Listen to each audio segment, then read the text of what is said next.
Welcome to Takashi Podcast. Today we're going to be talking about why our fellow Africans are attacking their colleague Africans. I saw a video on Twitter yesterday where a South African shot an Ethiopian citizen in the head, bro. In the supermarket. It was really disheartening. It was disheartening. You see, the thing that is happening currently in South Africa is just something that nobody would ever plan for it. And there isn't a lot of people are saying that if you are there and this thing is happening, you should just leave. You should leave.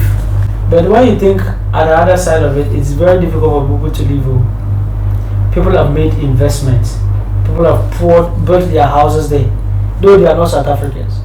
So people have established businesses and companies there. People move there with their families. How easy would it be for them to move their business, their houses, and their families all at once?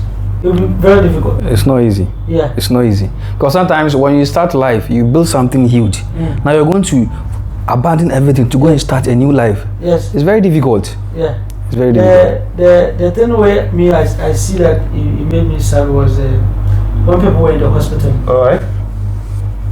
There's a lady that I was told that they told her that wherever she go and deliver that thing. Oh, you know what's that? Wow. Yes, I saw the clip. She's a pregnant woman. And they told her that she needs to leave the hospital. Wherever she go and deliver that thing, or she go. It's crazy. Wow. It's A fellow black man really needs to. Yeah. Yeah, colleague black man. Yes. How did we even get here as black Africans? We are doing this to our own brothers and sisters. So what if Trump is doing this to the blacks outside there? What will you even say? If the Moroccans who are claiming not to be Africans are doing this, what will you say to them? We are doing this to our own brothers and sisters. So why do you think the South Africans are acting this way? What is the cause of their uprising against their colleague black men, the black people? For what I know, mostly they think that the foreign nationals are coming to take their businesses. So the indigenous people, they don't have work to do. Yes. But this is happening everywhere. When you come to Ghana, when you go to this place, Medina Market here, all the phone sellers, they are all Nigerians. There are a lot of foreign nationals there, but nobody's even batting an eyelid. Here in Ghana, we live like brothers and sisters with our other Africa countries. We live peacefully. We are working. We are also sometimes it's out of laziness. Because I heard a story that a certain man told that he went to South Africa to work. He's a mechanic. You understand? So he told a South African that he has a son. He should bring the son so that he will teach the son mechanic how to do the work for free. He said no. So, do you think the leaders in that country are contributing to all these factors, all these things that are happening in South Africa? Is that they're not providing job for the youth that is making them to cause all these riots within their country? What do you think about it? The leadership of South Africa, I don't really know much about them, but it's a pity. Because South Africa itself as a country, it looks like it's being run by the whites. There is that kind of. In fact, in South Africa, you find restaurants that only whites are permitted to go in there. Yes. Alright. The 5%, nearly 5% of the whites, and these South Africans are about 95%. But only these 5% are controlling the whole nation. Yet, they can't fight these people. But they are fighting the indigenous, the other African countries. And guess what? If you are even a South African politician and you are fighting against this, the whole mass is even against you. Let's talk about Julius Malema, who is promoting African unity. Yes. Where is he now? The issue was other than the work and things. Alright. I also think that it's just the ideology that was propagated. They are using the apartheid hatred. You know, they can't win the whites. So now they are coming on their fellow blacks. Because if you look at the apartheid hatred and the things they have for the whites, and they are fighting for their own, it's not just hatred, maybe they are fighting for their freedom. It's something that they've not really achieved what they wanted. And that kind of inferiority complex is actually them. So it has affected even their educated ones. Because those people that you see in the TikTok videos and things, boy, they are educated though. they speak good English. You can see that some of them even travel outside other countries. You understand? Right. So you realize they are educated, but it still affected their level. So is it a psychological thing? Yeah, it's psychological. It's more of psychology. This thing you just said that struck my mind. It's more like psychology. sometimes when you are a victim for too long, you end up also becoming the aggressor. Yes. Look at the Jewish people. Look at the Holocaust. Yes. Who Hitler and his people like multiplied them and unalived many of them. Yes. And now they are those doing the same thing to the other, the Palestinians. Yes. The issue of that one is different. All right. But you see, this one, if you are oppressed for a long time, now you have it. Show workings. Let people see what you can do.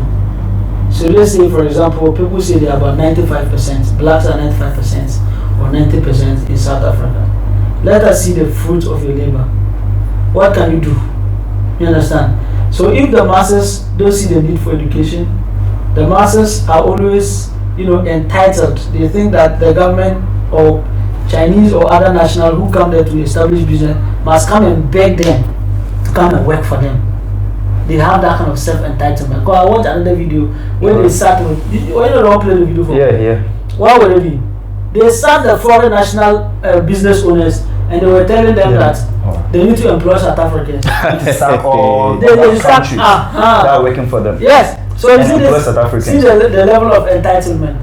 What qualification does South Africans have? And if they have the qualification, are they willing to work and put in the work? Well, it's not just about working. Other people are specific. No. Yeah. You see, funny thing So is that there is job, there is business. Even if you go there today, you still get work to do.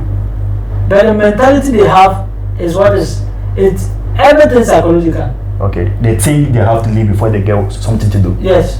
They think that someone owes them, or how do you guys put it? They think that someone has to give them. They don't need to go out to look for it. All right. All right. So if you start a foreign national, you start people from your country and things. Okay, they'll go. But when they go, you yourself that you are already there, what have you been able to do? See that they are hungry people, they want to break the shopping mall and they will take you food. That's a disgrace. eating from the shops. That's a disgrace. Then they are hungry people. Those people are disgrace. You see, funny enough, I think last year also, right? When they were doing this to the Nigerians, we all thought, it's They were kind of having this back where we thought it was only an online thing that you're just going to continue. Or some of us actually thought that it's Nigerians, them, they are like this, they are like that. That's Little did we know that it's just a South African thing. Yeah. The issue with Nigerians, suffering in a lot of African countries is because of, the few bad nuts among them. Yeah. Nigerian itself, a Nigerian himself, or a Nigerian as a country itself, is a dominator.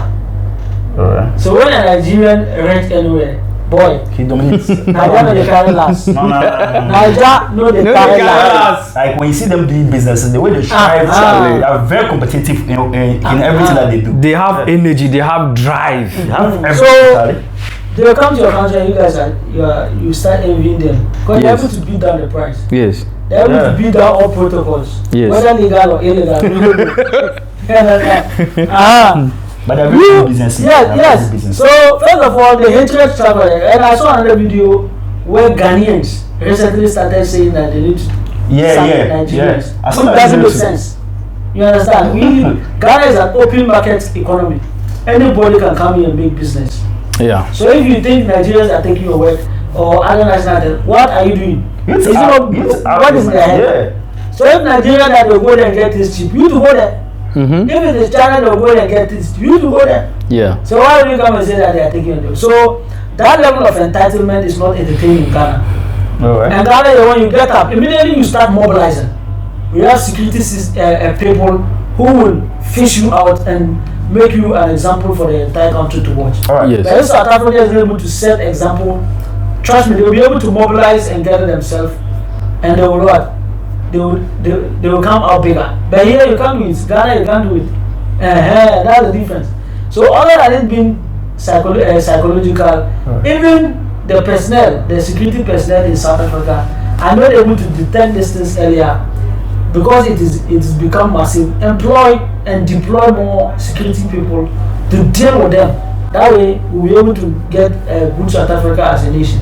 Other than that, trust me. So do you think political manipulation is part of what they are doing? Is there other forces at the back pushing all this narrative? Everything in Africa we blame others.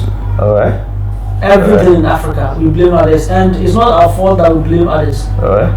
We blame other, this European world. We blame them because they themselves speak at their congresses or whatever it is. They come out to say those things. They come out to say how they fund institutions and things, energy. So if energy, they are funding institutions and funding people to come into the country to cause confusion. And you tell me that this one is not like, no, it is.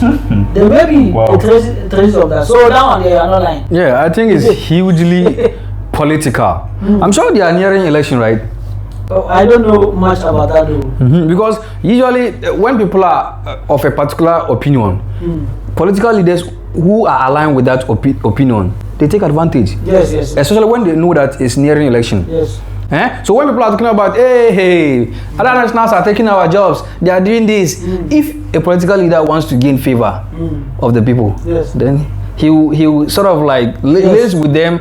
And anytime there's a revolution in the country, there is highly possible that there's this white or European influence in it. There's this thing that keep on coming to my mind. Like, is it that there is lack of Pan-African unity within like the African continent? Yeah, for Pan-African unity is a long way to go. It's a very long way. Yeah, though that is what we all want. Alright. But it's a very long way to go. It's difficult to see a person that is actually spearheading it. Alright. So other than it being like that, I was looking at it from that perspective of this Pan-African thing. But you can't have it when a specific country feels superior over others. Even think that they are not Africans. We blacks Ankasanwe, we are wicked. Our head is hard, and the only way we can actually grow, harness our potentials, grow together as Africans is to unite. But it looks like it's something that is going to be very, very difficult.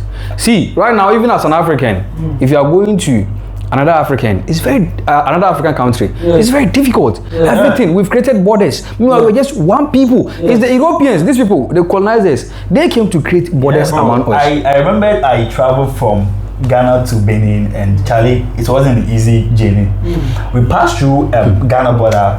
They didn't even take us anything. But Charlie, when we entered the Togo border, bro, the process we have to go through, Charlie. After that, then you go to the Benin border, bro. Even the strongest, the popular influencers like Udemaya, for example, who are going around the African country, changing the narrative, telling the beautiful stories, promoting Africa. We've heard and seen countless number of videos that he talks about the challenges that he faced as an African, traversing around the continent, trying to go to other African countries to tell their story. And it's difficult. And several number of times they have even arrested him. Yeah. So basically, with the South African issue, I think that it's the government that has to play a bigger role in it. It has to set a huge example, because it's not the view of all South Africans. That's the view of a very few people who have been able to get it themselves. So until the government of South Africa or the governing body of South Africa is able to do something, trust me, it can't stop. There's always going to be generalization about it being the whole of South Africa. If I don't solve it, South Africa has to work hard to change that kind of thing. It's really selling it bad, and we are not buying it right. So guys, we could end up for here. So as Africans, as blacks, we are all one.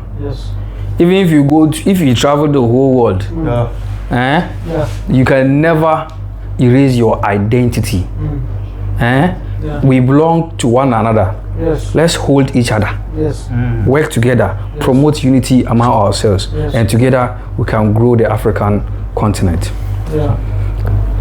But in Ngori, like, and it's you be the host. or maybe if they enjoy it. So So this is the end of our podcast. Yes. If they enjoy, make them subscribe. Alright, this is the end of the podcast. Yes, you're not cutting anything out. You're not cutting anything out. I'll go cut that part. No, okay, you go for them. Nothing to come out for the video talk. I mean, Alright. This is the end of our podcast. Yes. Subscribe to Takashi. If you enjoyed this video, you know what to do. Yes. Like, give Subscribe it to a our thumbs up. channel, and we're going to provide you with amazing content. Yes. So look sharp, subscribe to Takashi Podcast for amazing journey with us. Yes. Drop your comments, let's know what you think about this topic. Drop your comments. Keep the engagement going. Drop your comments. Yeah. So that's it.